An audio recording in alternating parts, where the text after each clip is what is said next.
Science virtual event. I'm your president, Scott Johnson.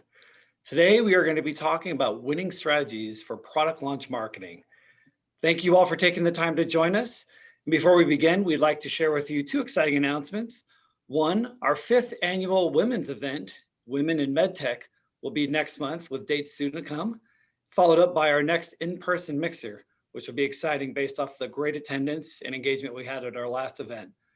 So before we begin, I'd like to also thank our sponsors for whom without their support, events like this could not happen. To kick us off the event, please welcome Lisa Thomas, our Marketing Chair of DeviceAlliance. Lisa? Thank you, Scott, and welcome everybody. We're very excited to bring this event to you tonight. So, as the medical industry changes, medical companies are adjusting and transforming. And the changes we're seeing are forcing companies to think outside conventional industry boundaries. Medical device companies are developing progressive new strategies that engage customers through non-conventional channels. For this evening, we're going to hear from 3 marketing veterans who have been working with medical device companies and honing their craft for over 20 years. I'm going to pose a couple of questions that we discussed ahead of time. Given the current climate, we believe these will provide the best insight to winning strategies for medical device marketing. After our discussion, we'll open up the platform to your questions, and I'll speak a little bit to that in just a little bit. So now it's my pleasure to introduce our 3 panelists for the evening.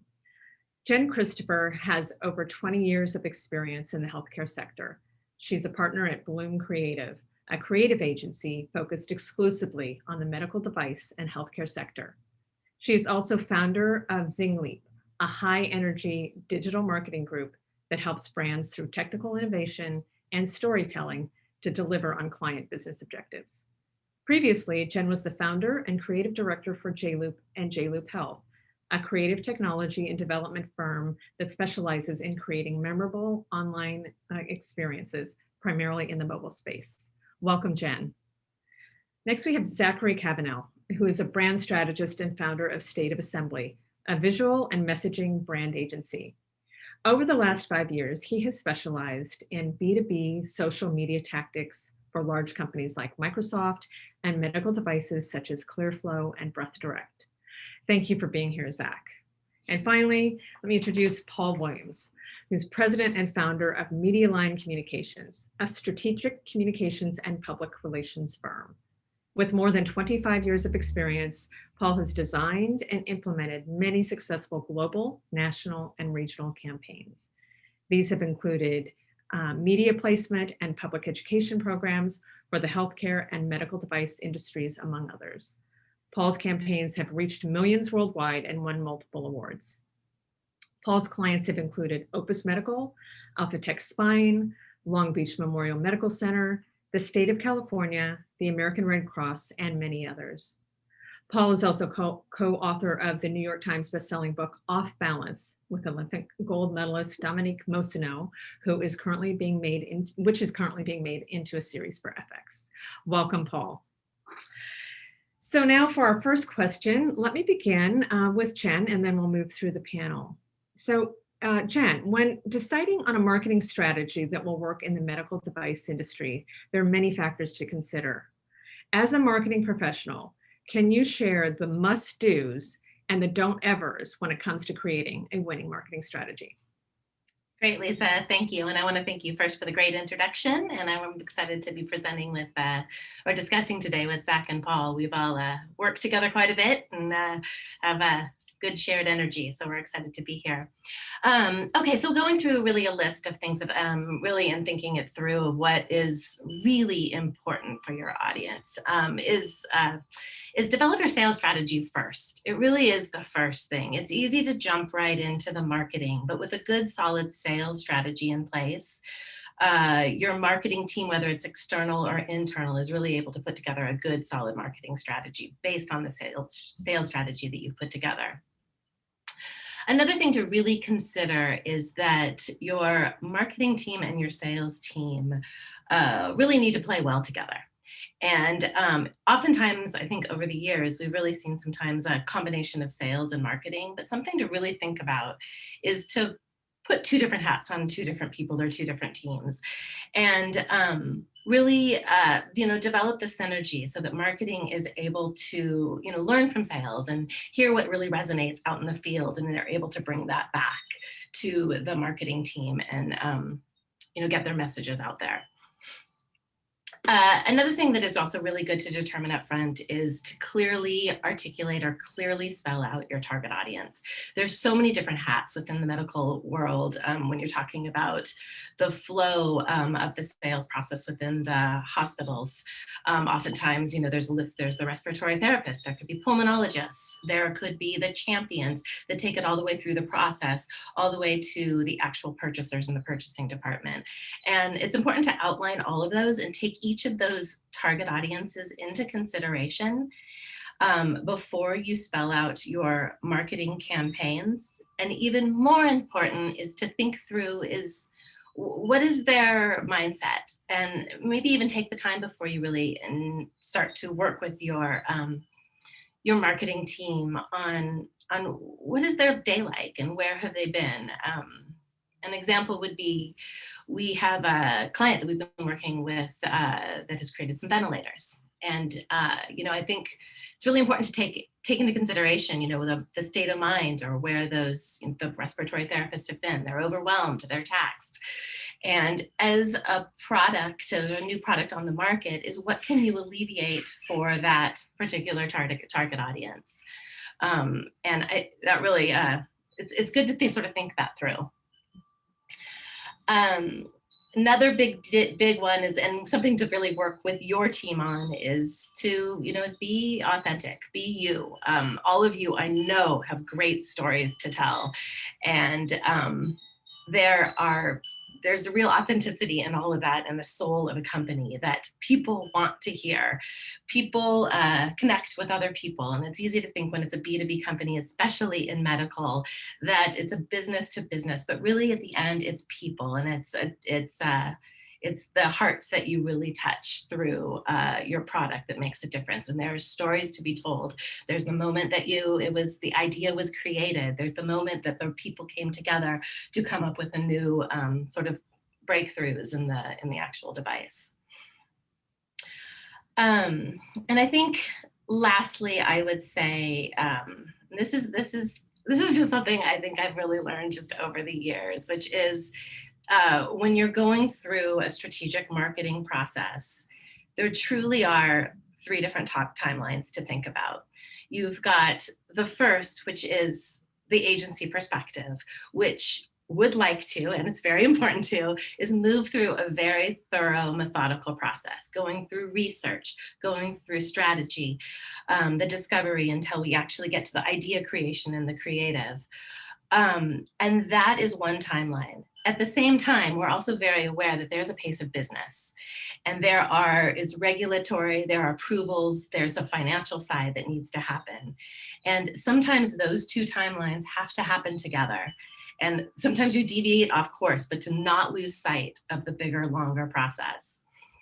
And the third timeline, I think that's also really important, and it's so apparent right now during, sort of ending some of this, the surge of COVID in the hospitals, is there's an environmental situation that's always going on. There are trends within the industry that make little adjustments to what the climate is and the way things are being perceived. And sort of going back to my ventilator example is, it wasn't too long ago that we were really talking to overwhelmed therapists within the environment, but things are starting to quiet down. And to really take a look at that, and maybe the message begins to shift or change, or there could be moments that you come up with a temporary message. So I think sort of keeping your eye on the pulse of those three things and sort of help, and then stay with your longer strategic, more long-term process as you go through the development. As far as don'ts, I guess the biggest ones I would say is, don't invest millions in a new product only to completely skip telling people about it at the end. So save budget, save time, save energy, and make sure that you're really able to get the word out at the end. And don't cheat the process at all in any of it. I would say, I guess in conclusion, is it is important to bring someone in from the outside. I think the reality is when you are developing your product and getting it out there, you are too close to your product to truly see the message and the rhythm. So what I think is great is to speak with your team, come up with what you think the mindset is, the stories. But as you begin to engage a marketing team or a marketing professional within your organization, is keeping a little bit of distance on the story so that the outside team is able to sort of see the rhythm and the patterns and the concise message that can eventually come out. Thank you. No, that's very interesting. And just a quick follow-up to your point is with the pivoting now, are you seeing any trends right now from when you were working in COVID, when there were shutdowns and people were distancing versus now being opening up and things that you're just changing strategies slightly in that direction? I mean, I think education is really important, and online educations, training your teams in sort of new ways, augmented reality, virtual reality, using tools and systems so they can get an experience of a hands-on product without the ability to actually sell in the hospitals. Is, we've been approached over and over. It's obviously a really, really big challenge. And then some of that I think is here to stay. So it's so hard to completely skip the human touch or the human experience or the human explanation. And hopefully we will get to a spot where there will be a combination of that. But I think that's probably the biggest trend. And then I think, I know Zach is going to talk a lot more about this, but social media, I mean, all of that, I think that has changed. We're in front of our computers much more. And there's a lot to learn on social media about your target audience. And people have spent a bit of time on social media in the last period. Absolutely. And so that is a good opportunity to move to Zach. And Zach, you do have expertise in social media. And I think maybe as medical device companies don't necessarily think about social media as a platform that is something that's valuable in this space. So, with that, take it away. And please feel free to comment on anything that Jen has said in her opening. For sure. Thank you, DeviceAlliance, for having me. And this is a great panel. Social media, I think you probably figured it out really quickly during quarantine that salespeople couldn't make their way into hospitals. And you probably had to figure out very quickly that there had to be a different way to get in touch with people. And social media, almost on, I guess, like March 15th, it just felt like I got a million calls from people worried and businesses worried about what they were going to do now. How are they going to sell their product? How are they going to get it out there? And I saw lots of social media posts go out, and I saw people trying to reach out and try to figure it out. Device companies try to figure it out, what was working and what was not working. And I think the lesson here, and this is the do right here, is to realize that your company, your organization, your device is not the hero. It's the people who use that device as the hero. And sometimes we get that mixed up because when we make something, we get so into it. Just like Jen said, you do need a separation. You need someone else to look at this from a different point of view. It's the only thing that you look at all day. So I would like you to imagine that you are the sword maker, and the hero is the person who uses your sword to slay the dragon. And when they come back home and everybody gives them cheers and says, "Congratulations, you did a great job," you have to go and have a beer with your friends in that pub and just not be the hero. And that's great because other heroes know that you're the weapon that they used. So other heroes then start to see that you are the ones, you made a device that is saving people's lives. And then through instead of it being the big flag and I'm the hero, you are actually creating something which is even greater. So the way that we did this, I have a client that right during quarantine, they really wanted to get social media going. So of course, they, as many of you might have done, said, okay, I'm going to start making some posts that say my features and my benefits of this product. Because these people I'm selling it to, they're smart. If I told them the feature, if I told them the benefit, they wouldn't understand. They'd get it, and they would just purchase it. Not like that. It takes a lot more effort to do that. The features, and one way to think about it, in 1900s, features were very important when you were selling a brand or selling a product. If you were selling an airplane, you would say it flies, that's the feature. And in the 1920s, things moved to benefits. You'd say, what is the benefit of an airplane? It gets you from here to there quicker. In the 1950s, it was more of an experience. You either rode an airplane because of luxury. Then in the 2000s, things started to change into more of identity. Meaning, so for instance, if you were flying on Virgin Airlines, you'd be like, oh, very nice. And if you were flying on Delta, you'd be like, oh. And if you were flying on Spirit, you go, oh, no. Because those are the types of things that actually make people change their minds. They're just a gut feeling. Because any product that you have is only good for so long, someone is going to eventually take it over. You have big businesses. I watched this with Microsoft. Microsoft went to Slack and they said, can we purchase Slack? And they said, no, you can't. And they just made it, just built their own thing. And that's called Microsoft Teams. That's gonna eventually happen to all businesses. Eventually you will lose a patent or you will lose that IP of some sort, and someone will figure it out and they'll make a better one. And then what you are eventually relying on is the brand. So what you want to do is celebrate the people as a brand, to celebrate those heroes. So for instance, going back to that client, what we did is instead of posting things about features and benefits, what we did is we actually found cardiac surgeons, because this client had made a catheter, found cardiac surgeons. And then when a cardiac surgeon would actually post something that said like, I just did this amazing surgery, we would repost it. And then we would say, that is an amazing surgery. Great job. Thank you for sharing that. And what we found is that people over a long period of time started coming to the website.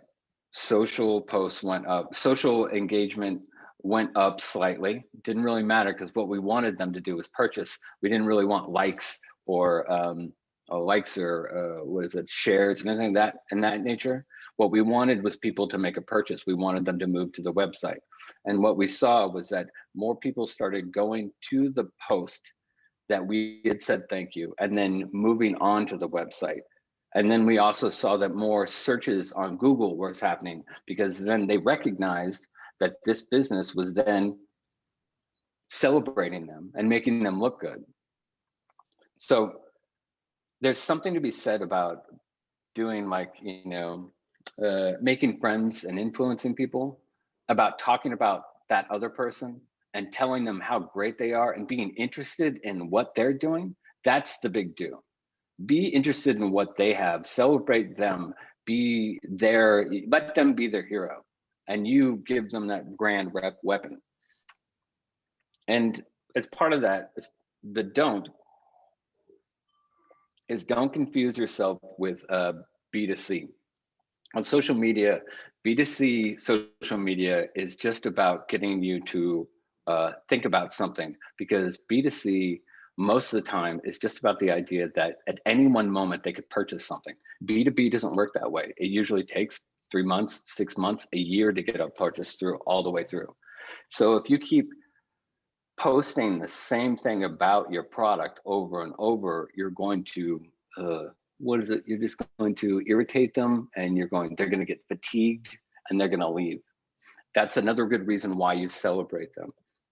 So with B2B, you are essentially giving them reasons to come back and to celebrate others. So don't make it all about yourself. Make it about them. Make it about who they are and what they do, and how your device or weapon, if you will help them. And I think that's it. Okay, thank you very much. And just as kind of a follow-up, with social media, one of the things that has to happen is keeping the content fresh. So how do you keep in that regard, featuring your customer and making them the hero? How do you keep the content fresh? Yeah, so that's fairly easy. You probably already know who your customer is. You probably know what job they have. So you go and find them on a social media. You go through their feed.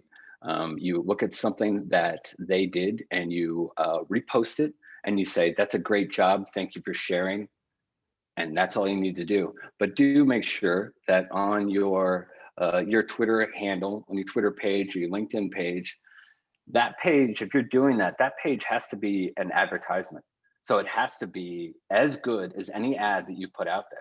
It has to have a reason for buying, the features, the benefits, because you're getting them with that gut feeling first off, because you're saying, that's great. They like me, I like them.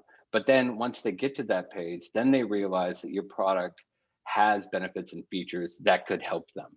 So it's pretty easy just to find those people are. You already know who they are. And that's what Jen was talking about, getting sales and then social media together. That's what we're working with our client. So for instance, our sales team gives us a list of people that they're going after, or a list of their people that whatever hospital that they're interested in. We take that list of people, find them on social media, and then start looking to see how we can interact with them and then move that sales process along, because then they have the impression and they know the product when they didn't know it before. Okay, perfect. Thank you very much. Okay, we're going to move to the PR side of the business now, with Paul, and very different perspective, with earned media and all the things that you're doing. Can you share a little bit about how you go about doing your business and the must do's and the don't evers? Absolutely. And thanks, Lisa and Scott and all the good people at the DeviceAlliance for inviting me to participate in this fantastic panel. And like Jen and Zach said, I've worked with both of them before and they're terrific. So it's really an honor to share the virtual stage with them. They're terrific and they know of what they speak. So like Lisa said, I'm going to talk a little bit about PR, which is a different perspective. You know, we work very closely in concert with the creative team, the social media team, the advertising, but it is different and we have to approach it differently. So when it comes to must-dos, and kind of piggybacking on what Jen had said with her first must-do, planning ahead is essential. You know, with PR, we create a narrative, we tell a story, and it's very important that all the chapters in that book are laid out before the book is published. You know, you need to really figure out what those value propositions are for the device that you're going to be launching or the campaign that you're going to be conducting. And you need to map out how you're going to tell that story to the various different audiences. So part of that is determining who exactly your primary target audiences are. And on the PR side, what's most important about those audiences is where they get their information. Because unlike with advertising and even to a certain extent social media, with PR, you don't have the luxury of boasting as much. You know, you're trying to capture a third-party endorsement, so you have to provide information from in a way that sounds like the news.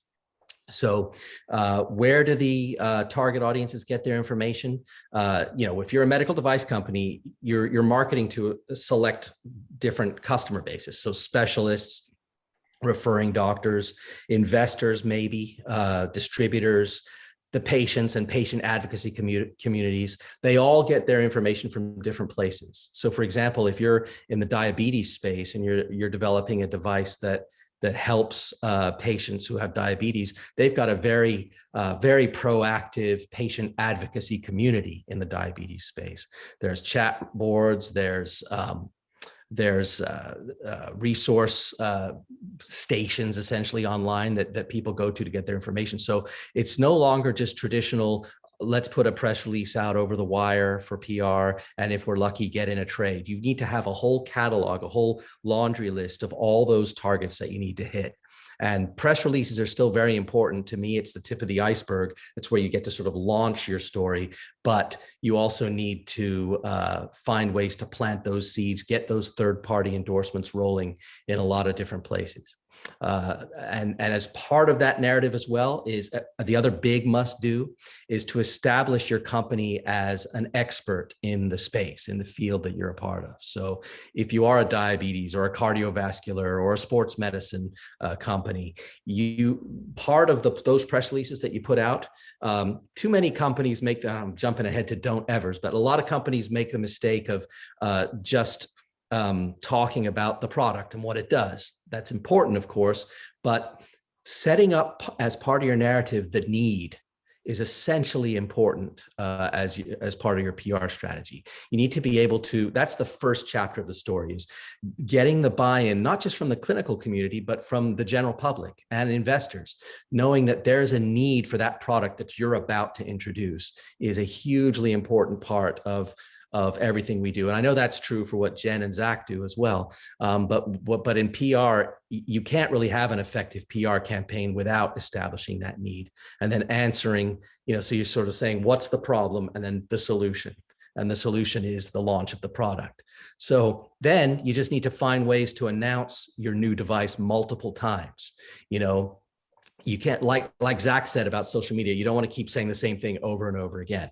But you need to find ways to remind people that this new device is here. When we put out press releases or announcements to the media, there are a few different ways you can do that. Obviously, the launch is the big one, but there are other things you can do. The FDA approval, the CE mark establishment, expansion of the sales team internally, benchmark results for maybe a number of sales that have been achieved or number of patients treated, clinical data that's been announced or presentation at a essential trade show, awards won, training programs launched, emerging applications or indications for the device that are different than the initial indications and applications. Those are all later chapters of the story so that you have different excuses to continue shouting from the rooftops about the device. So those are all must-dos. As far as don't evers, one obvious one, although I've seen it happen, announcing information to the press prematurely is a big don't ever.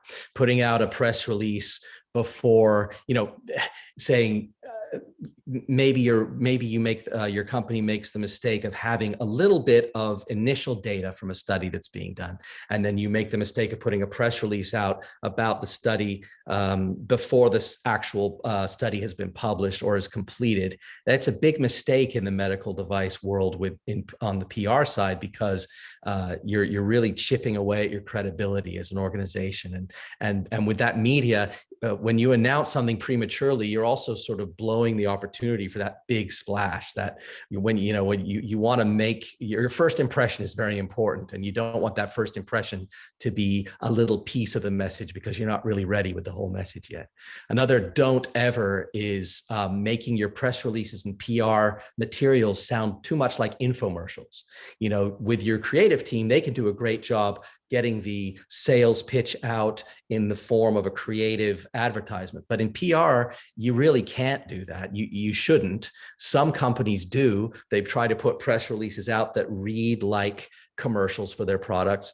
And with press releases, it's always a numbers game. You're putting press releases out to all the media that you're trying to achieve placements with, and they judge your press releases on face value.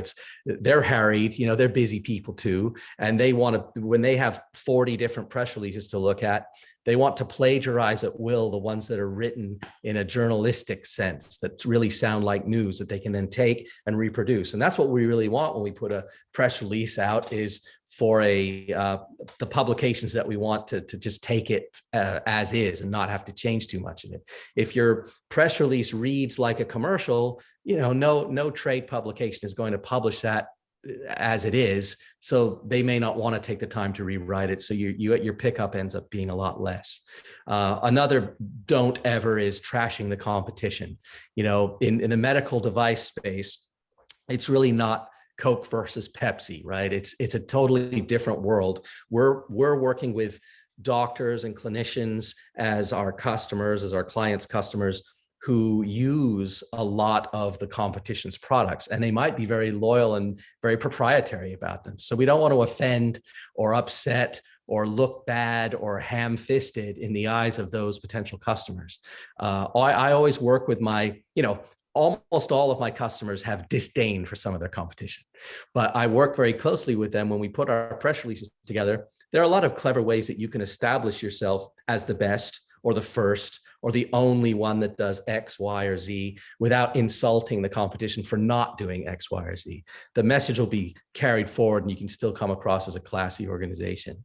So trashing the competition is another no-no. And the last one I'll share is putting kitchen sink content out. A lot of times companies will be excited about 5 or 6 little bits of news, and there's nothing wrong with that. Use it in social media or take 1 or 2 of the big ones and make a nice press release, but don't put everything that's going on into one press release. It makes it really hard for editors and reporters to use. And I see that especially during COVID days where there wasn't as much big news going on for a lot of companies. They tried to cobble together excuses for putting their brands out. While that's a good idea on the surface, yes, to put news out about yourself and keep your brand relevant during a time of challenge, you should work closely with your PR people to come up with meaningful messages that are still true to your original narrative, not just the HR person just got a new suit kind of stuff is not breaking news. Absolutely. Absolutely. Well, thank you for that. And just as a follow-up, how important is it, you mentioned putting the press releases out on the wire. How important is it to establish relationships with the press, or is it just really about getting the press release out on the wire? It's relationships are still key. Even though the world has changed and, we have relationships with people we've never actually met in person these days, thanks to, the way we communicate electronically, and certainly after COVID, even more so. But relationships with the media and your PR representatives are essential. I mean, I personally keep very close relationships with editors and reporters from every kind of, even when I'm not working with a client in a certain space, I keep those relationships fresh because I know ultimately I'll be back in that cardio space again, or, kidney disease again, even if I'm not doing it right now. And so I've really got to keep those relationships fresh because when that happens, and if you do continue to provide them quality content, they'll come to you. That's the other thing, like I said earlier, a medical device company that's doing a good job with its PR wants to be seen as an expert.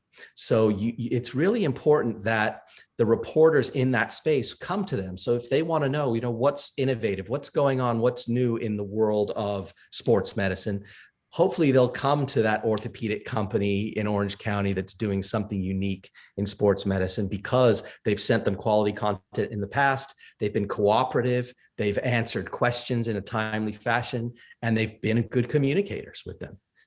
It's super important. And, yes, do both. Continue to put press releases out over the wire. It's an essential part of what we all do when we promote companies, but couple that with relationships, because even the wire, the practice of putting information out over the wire is enhanced and improved when you have good relationships. Because when the people who scan that ticker of the wire see information coming across from companies they've worked with in the past, they, oh, good, a story from XYZ company, they're more likely to pluck that story and use it in their trade.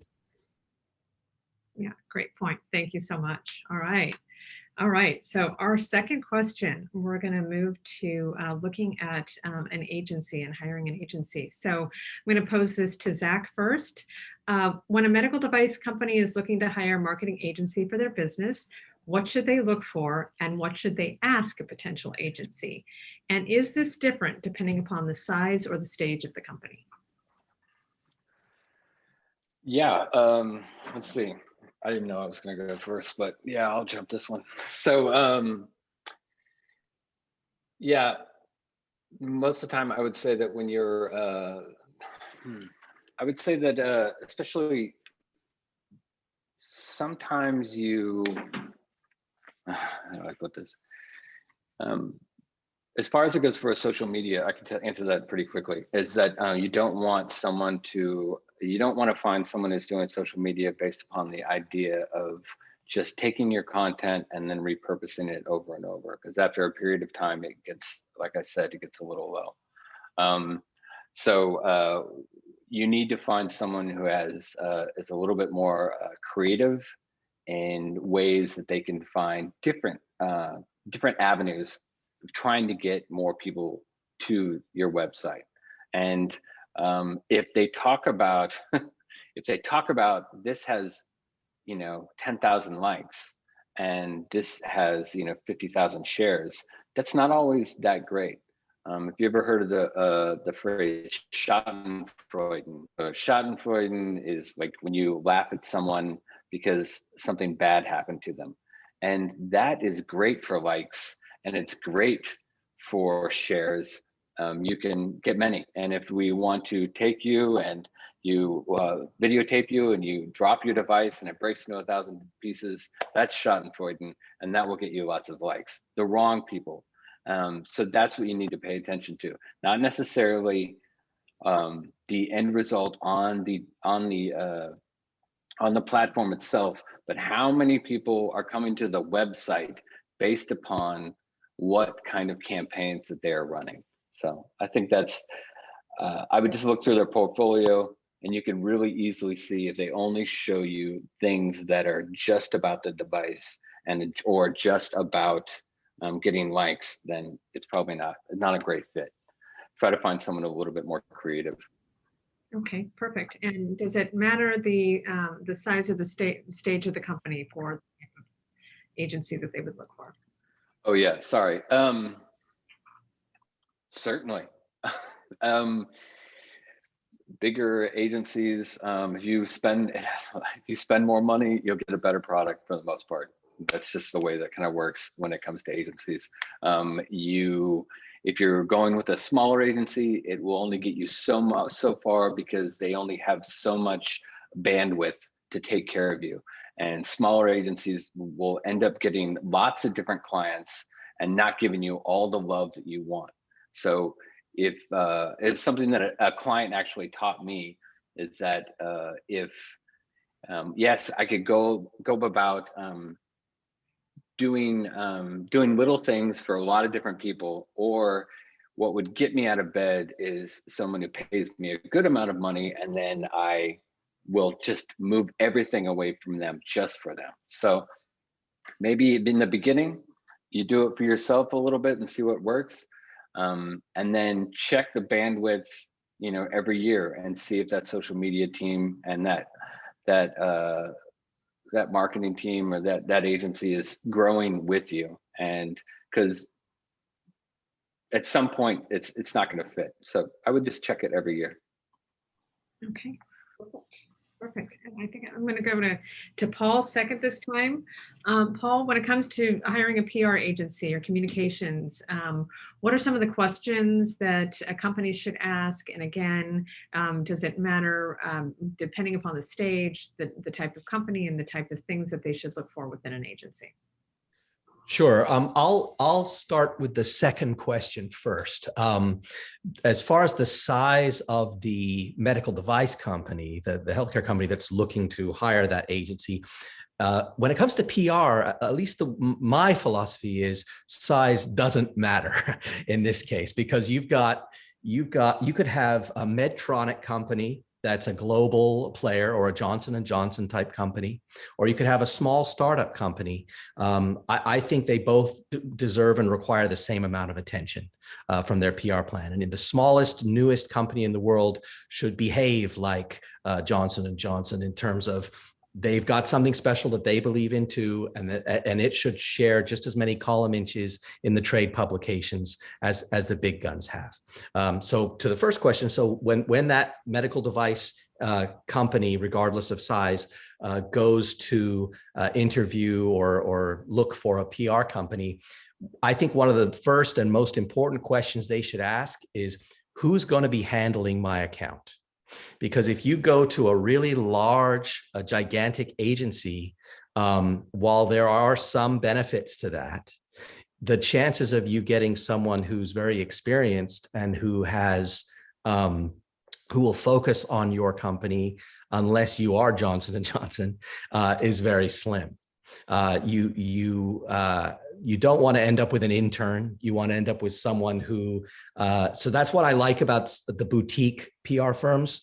You know, you end up getting to work with someone who's been around for a long time and understands the space really well and can integrate with the client closely. Also, look for a firm that has experience in healthcare and medical device specifically.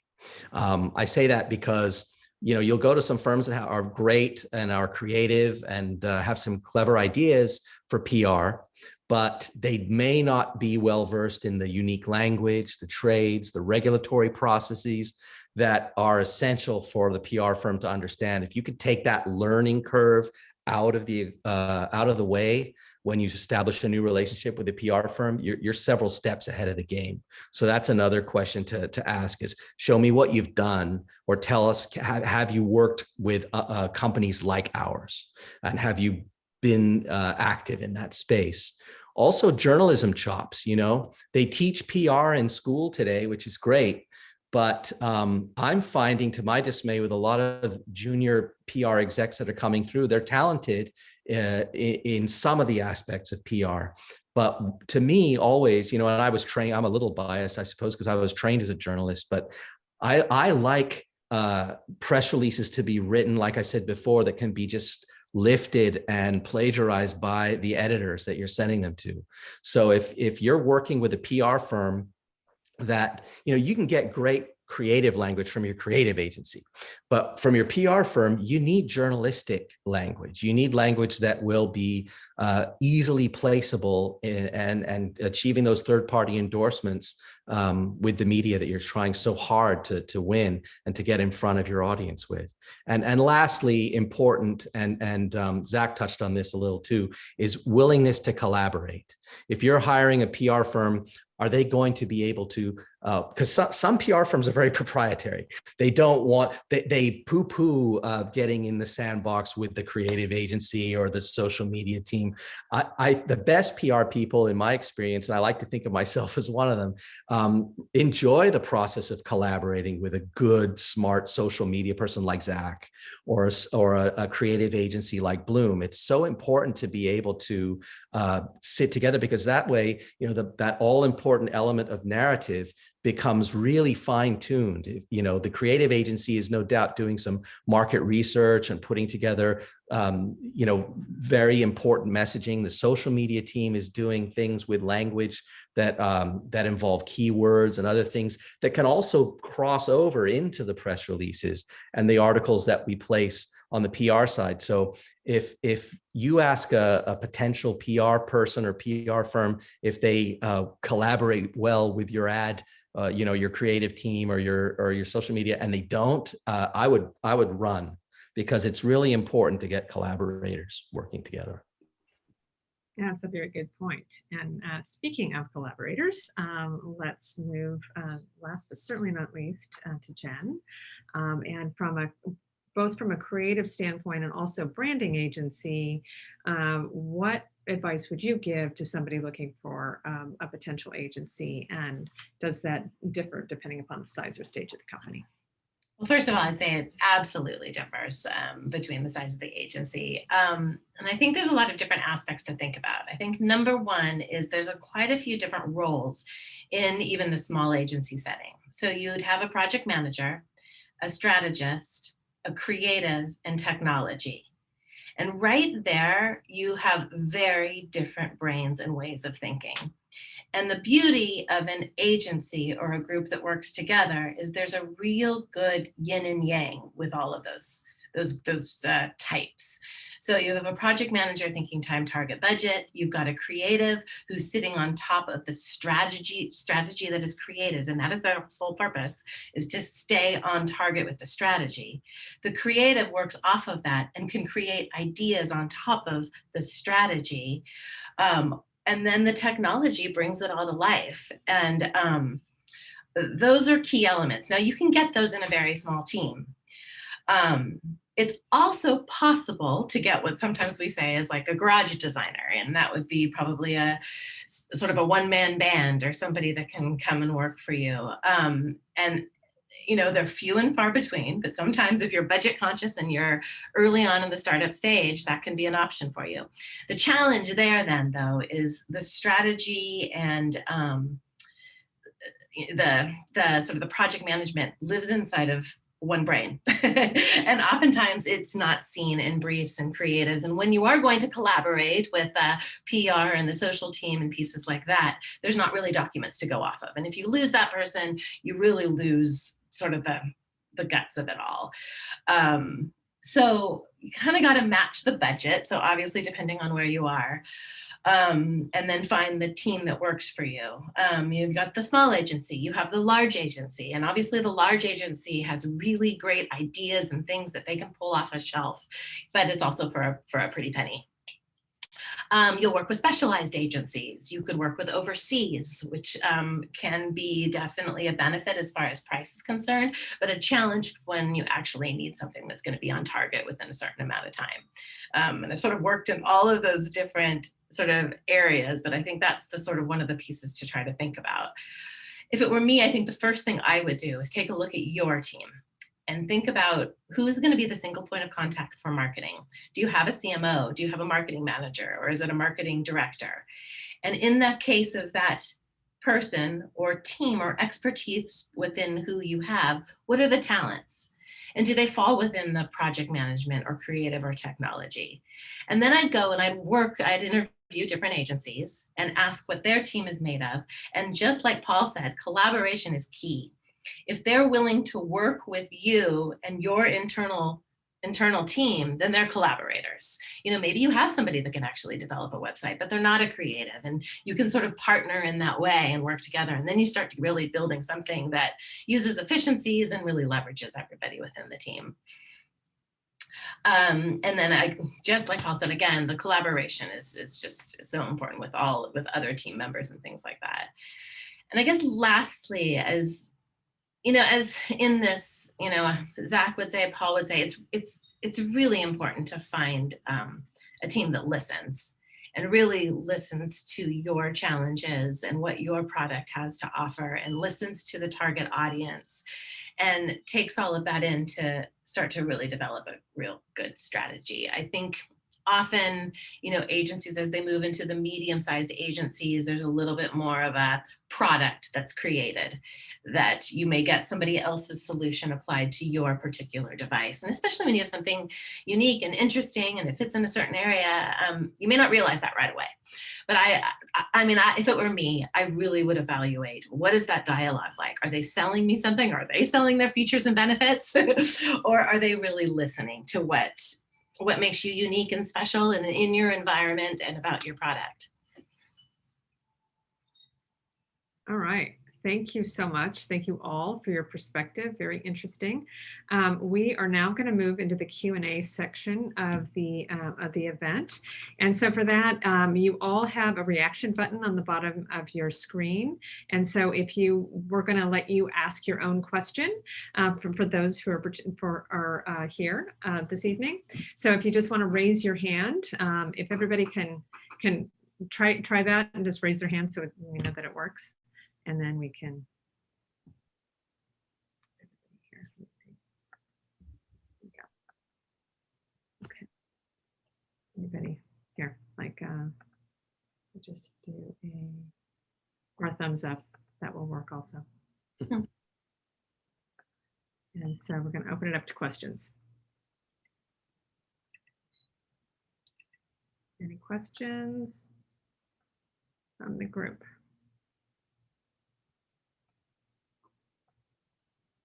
I do not see any. So I'm going to ask a question to the panel. If you could share, because you all have had so many interesting years of experience, either your funniest story, your funniest experience, or your favorite experience, or something that you would like to share when you look back on your career and you just go, oh, wow, that was just such an interesting, funny. Maybe it was a success, maybe it was a fail, what have you, just one of your funniest stories that you'd like to share. And then anybody jump in that would like to. Well, I've got one, and it kind of goes back to being there as a collaborator with the media. When you're in PR, it's really important that you support the media that you're with. And I did a story once, actually had CNN come in to film a procedure, a medical procedure in an operating room, where one of my clients' product was in use.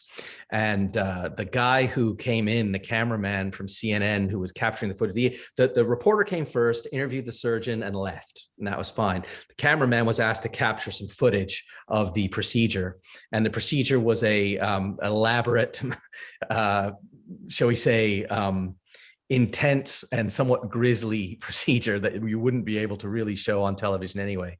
But this cameraman was telling me these stories about how he had, before he was on the health detail, he had been covering war, and he'd been, all around the world, and he'd seen really a lot of horrific things, and he was tough as nails. And because I had warned him, I said, this is a pretty intense procedure. If you're going to be filming this, if you're squeamish at all, he said, squeamish? I've been in Afghanistan. I've filmed, I've been all over the world. Well, sure enough, I was standing behind this guy as he was filming, and he actually fainted during the procedure. He fell backwards, and I was able to help break his fall and actually save his camera from breaking. And he still sends me basically love letters every now and then for saving his camera. But yeah, so being there with the media and being a partner, an active partner, is key. But I always think back to that in terms of humorous stories. And what we do in the medical world is sometimes more significant than anything else, I think. Absolutely. Very, very much so. All right. Paul, this is not necessarily funny, but I was thinking about what Paul was talking about with the articles and the PR articles. Doing social media, oftentimes what I end up doing is taking an article and scanning it and trying to find something that I could make a post for. And if an article, if a press release is just too much about salesy stuff, and I ignore it, and I don't push it forward. And that's a good lesson into why you do want to make those PR those press releases. You need to make sure that they have good quality content, because you just scan it, and this is really easy. This is something that if you ever want to make a social post, it's really easy to scan an article. At the top and at the bottom is usually where they put the most important information. So you can either take the top part and then rewrite it, and then make it and say, and then just give the headline away, like they just did this with this brand new thing, and then you post it. And that makes you look, this is especially important for CEOs or C-level people, C-level folks who want to be thought of as a thought leader. So you can take all these great articles and you can put your own spin on it by taking that last paragraph or that top paragraph and then sending it out, and you look like you're just a brilliant person because you just read this amazing article and you're up on all the knowledge that's happening in that industry. That's great. Hey, Lisa, I have a question. Yeah, yep. And I promise here to lower my hand here so you don't have this big yellow hand coming up here. So last week, when we were attending LSI with a multitude of startup medical device companies, in my sales experience, traditional marketing in medtech has been, when you go to the hospital, do you have the clinical papers to back it up, to basically influence the surgeon, to then tell the payers to make the decisions and all that, and then paper materials in which you would take to trade shows. And that was kind of traditionally the way. What I've seen over the past year and a half, as we all have, is this consumerization or social media aspect to it, where they're really kind of hitting the heart a little bit more than the clinical aspect of it, right? You can see a Medtronic, a J&J, where they're showing a grandparent playing with their grandchild, and that seems to be these key drivers. And so my question for the panel is, with respect to the comments, Jen, you spoke a lot about that strategy, but then also I forget earlier, I heard a little bit of the strategy about you have to be an expert in the field and demonstrate this. with so many different ways to go about it in your small company, you might not have the money to prove your expertise or to do these grand scale programs, but there's a little bit of a guerrilla marketing aspect to it, how you can implement that through social media. So I'm curious, what would be your best advice for these fledgling startups to kind of get some good momentum to take their clinical effectiveness and make a good campaign strategy around that? I'll kick it off to Jen first. How's that? Yeah, and this seems like a really great question to answer for Zach. Really on the social media side, and there's some amazing things you can do. And it's something I didn't hit on, but I think it is wise at the very beginning just to start thinking about who's going to champion your product and your KOLs, and start to develop those relationships. And you can do that really through social media as early as possible, to start to help drive the message. Yeah. Zach, do you want to say? Yeah, I think that the two, it is solely, it's social media. It's supposed to be social. It's supposed to be you interacting with someone else on a human level, and you figuring out what that is. So for instance, when you talked about, Scott, campaigns that hit at the heart, those campaigns, like, again, if you have a product and you're selling your product and you're only talking about your product, do you imagine that for instance, one doctor is seeing that thing over and over and over again, as well as everybody else on this meeting, as well as everybody else in that industry? All those doctors are just getting the same thing, just buy our product, buy our product, buy our product. And it becomes a little too heavy. And so if you reach out and try to connect to them on a human level, that's why that works, then you're much more apt to get them to connect and then to look at your stuff with their mind and their heart open, instead of it just being buy. And there are great ways to do that. You just connect on LinkedIn. You connect on you connect on these. You guys figure out you both went to Michigan, and then you make that connection that way. So yeah, I think that there's a lot more that you can do on campaigns, and then even personally on your teams. Small teams can make personal connections with all these people without having to be physically in front of them. They can do it via social. One of the things that I advised a lot of my clients to do during the pandemic, and actually something I did before, was whenever we start a PR campaign, is to create a speakers bureau. Come up with, this kind of goes to Scott's question about, well, what if you're a smaller company, you still want to somehow cut through the weeds a little bit and stand out when there's all these big players and maybe in your space. If you create this speakers bureau, meaning, so you've got your CEO, you've got maybe some of the sciencey guys, you've got some KOLs, some champions for your products. Maybe maybe you're treating some area of medicine that has a strong patient advocacy group, and you can partner with them and share some of that love with them. It's amazing. You can engender an incredible amount of loyalty among the clinical community as well as the patient advocacy community if you partner with them. If you come with them and say, I've been invited to, or I'm putting a press release out about National Torn Rotator Cuff Day or something like that. Well, let's talk about torn rotator cuffs together. Get a couple of KOLs who really know their stuff in sports medicine. Get maybe some sports trainers, or maybe a former athlete who had a torn rotator cuff. Different interesting people who, they're not going to shout from the rooftop about your product specifically, but you get your brand out there. You're attached to these interesting people, and you're part of that dialogue that you might not otherwise been a part of, because you're not J&J, you're not the biggest one in the space, but you're coming up with creative ideas, and you're putting out press releases, you're doing social media like Zach was describing that touches the heart, or you're doing ad campaigns, like Bloom would do, that really establish some visuals that will resonate with people, and putting language out there that's collaborative and touches the thoughts and minds, so you can be thought leaders in the space even if your company is just a startup. And one little, I promise I won't take too much time here. One follow-up question. Paul, you mentioned patient advocacy groups. I'm curious, based on all three of your experiences, we're heading toward a trend of patients someday being able to own their own healthcare data. Are the three of you seeing trends out there where medical device companies are more or less having you go for not necessarily the end purchaser, but the end patient as a first level strategy to have them drive the market? I'm sure you've all heard this scenario. Someone goes to a doctor, I saw on WebMD, and everyone's like, well, they're making those suggestions, but someday they may go to the hospital and say, I'd like an Edwards transcatheter heart valve. Are you seeing that strategy being played into the work that you're currently doing with clients, and how does that impact your thoughts on where we're going forward with marketing?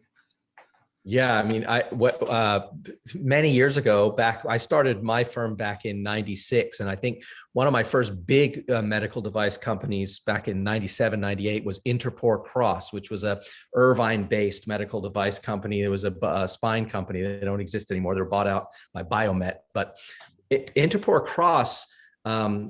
And I worked closely with them to do exactly what Scott's asking about. We came up with the idea to, even though they always historically marketed themselves directly to orthopedic surgeons and spine specialists, they decided, let's get those patients knocking on their doctor's doors saying, hey, doc, why don't you tell me about this? They had this product called autologous growth factors. It was simple and easy to understand. It was about taking your blood out, putting it in a machine, putting it back at the site of an injury to sort of trick the body and stimulate growth and stimulate healing at a certain part of a damaged bone.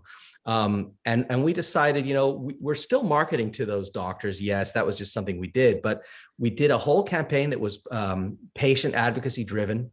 And it was very successful. We found a couple of athletes, going back to sports medicine again, but there was actually, fortunately, it kind of fell in our lap, but there was a Denver Bronco player who had this done. So we were able to tell that story in the Denver market, and then it caught fire. We did ABC affiliates in different markets all around the country where we had different doctors championing the concept. After a few of the doctors saw it, they wanted to do it, and patients really genuinely did start asking, how can I stimulate this? Can I get my ankle to heal faster if I have this done? Because they saw it on the evening news, not because they read about it in, a clinical journal.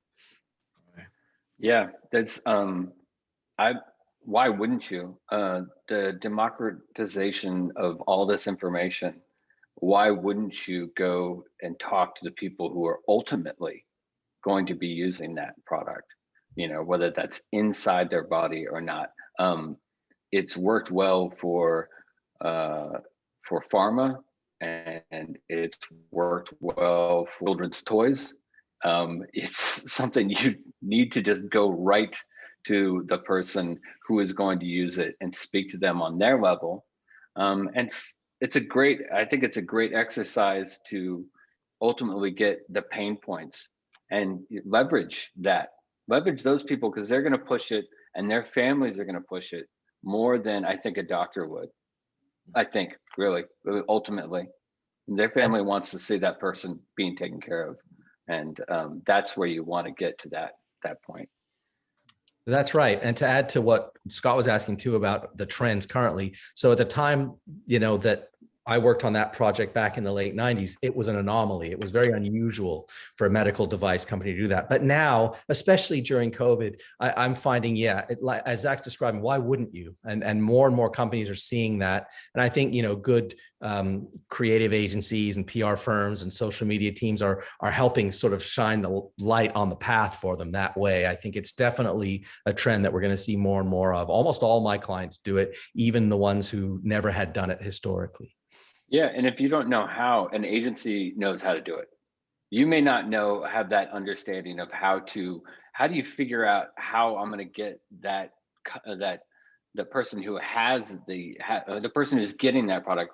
I don't know how we're going to change that and put that in. Agencies can figure that out. You give that to them and then let them do that job. And you can go ahead and continue on and focus on making the business stronger. And I think at the end of the day, the physician wants to help the patient. So if you're able to get directly to the patient and understand their mindset, we have a testing product for autoimmune, for lupus and Crohn's, and the whole diagnostic period is really long. It's lots of frustration, and there's lots of groups and places that those groups live online. And so yes, you can speak directly to them. And then it's also lots of social listening and finding what happens in those conversations so that you can even weave those back. Those doctors or physicians are pretty in tune with these sort of long-term patients that they've been working to diagnose. Or in the, we also have a breast cancer sort of detection where they're able to see clear margins, and some of those products too, even though it's during a surgery, it's when the patient's under, they want to know that they're not going to have a second surgery. So they will begin to request, or they're pretty educated patients these days and really knowledgeable. And especially in conjunction with nurse navigators at hospitals, they're their own advocates. So yeah, there's a lot of heart in all of that.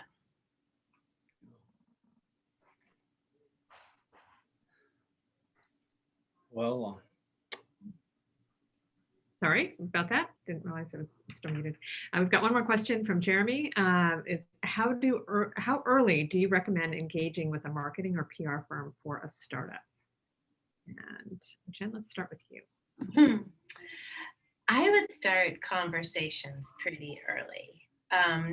You may or may not engage them quite yet, but I think it's worth the hunt and start the conversations.